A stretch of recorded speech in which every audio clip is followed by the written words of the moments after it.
ప్రియమైన సహోదరి సహోదరుడా, ప్రభువైన యేసుక్రీస్తు వారి నామం పేరిట మీ అందరికీ శుభవందనాలు. ఈ ఉదయకాలము పరిశుద్ధ గ్రంథంలో నుంచి మత్తయి సువార్త 15వ అధ్యాయము 28వ వచనాన్ని ధ్యానాంశముగా తీసుకుందాం. అందుకు యేసు, అమ్మా, నీ విశ్వాసము గొప్పది, నీవు కోరినట్లే నీకు అవునుగాక అని ఆమెతో చెప్పాను.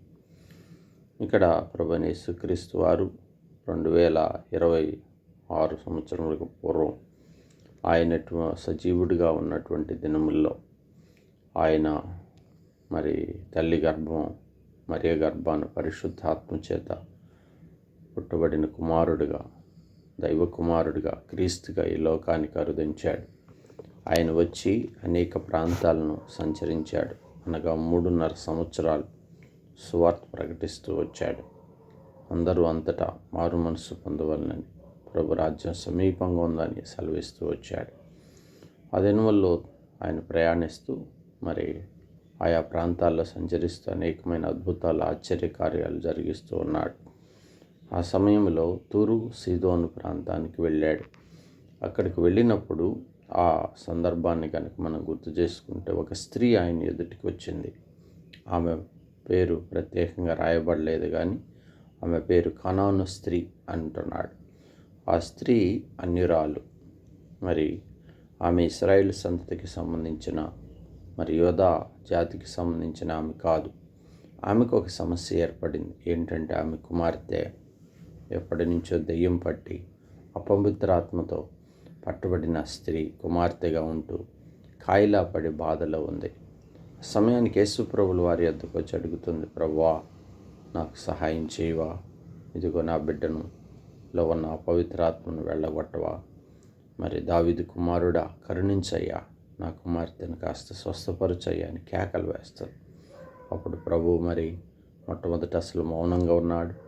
రెండో సందర్భంలో ఆమె విడువక కేకలు వేస్తుంటే, అమ్మా, నశించుచున్న ఇశ్రాయేలీల గొర్రెల యొద్దకే కానీ ఆ ఇంటివారి కొరకే నేను పంపబడ్డాను, కానీ అన్యురాలైన మీ కొరకు కాదు అని సెలవిస్తాడు.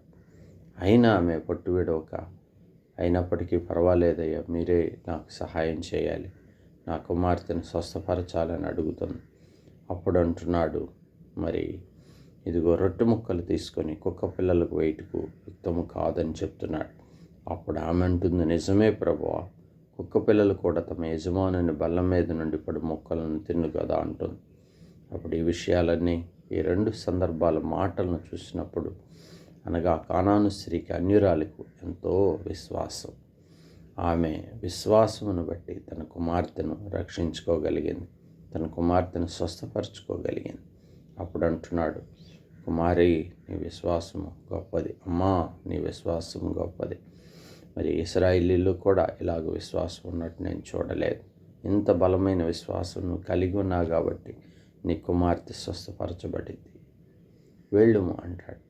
తన కుమార్తెను స్వస్థపరిచినట్లుగా బైబిల్ గ్రంథం ఆ గడియలోనే ఆమె కుమార్తె స్వస్థత నొందెను. ప్రియా సహోదరి సహోదరుడా, విశ్వాసమును బట్టి మనము ఈ లేఖనాల్లో మనకు ప్రభు ఇచ్చే మాట ఏంటంటే, విశ్వాసము గొప్పదిగా ఉన్నప్పుడు మనం అనేక కార్యాలు చూడగలుగుతాం.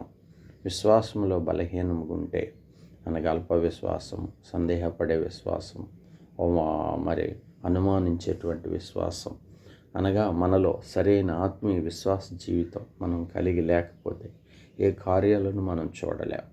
సంపూర్ణమైన స్వస్థతలు, వ్యాధుల నుంచి విడుదల, అనేక కార్యాలు మన జీవితాల్లో గొప్ప కార్యాలు, సూచక్రియలు, అద్భుతాలు మనకు జరగాలంటే విశ్వాసంలో గొప్పదిగా ఉండాలి.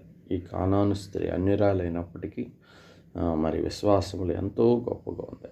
ఈ ఆత్మీయ అనుభవం మనం కలిగి ఉందాం. నీ జీవితంలో సహోదరుడా, విశ్వాసంలో ఎలా ఉంటున్నావు? నమ్మకమైన దేవుణ్ణి విశ్వసించట్లో బలమైన ప్రగాఢమైన విశ్వాసం కలిగి ఉంటే నీకు అసాధ్యమైన కార్యములన్నీ కూడా దేవుడు సాధ్యపరుస్తాడు. ఆయన ద్వారా నువ్వు గొప్ప కార్యములను చూడగలుగుతావు. ఈ అనుభవం గొప్పది. ప్రార్థన చేసుకుందాం. పరిశుద్ధుడా, ప్రేమ కలిగిన తండ్రి, మరొక శ్రేష్టమైన దినం మీరు అనుగ్రహించినందుకై వందనాలు చెల్లిస్తున్నాం. ఇదిగో కానాను స్త్రీ అన్యురాలైనప్పటికీ ఆమెకు కలిగిన విశ్వాసం ఎంత గొప్పది. అమ్మా, నీ విశ్వాసం గొప్పదని ప్రభువే సాక్ష్యం ఇస్తున్నాడు. ఆమె విశ్వాసాన్ని బట్టి తన కుమార్తెను తూరు సీదోను ప్రాంతంలో అన్యురాలైనప్పటికీ తన కుమార్తెను అపవిత్రాత్మ దెయ్యం పట్టిన స్త్రీగా ఉన్నటువంటి ఆమె నుంచి విడుదల బాగు చేసే అనుభవాన్ని ప్రభు ద్వారా పొందుకుంది.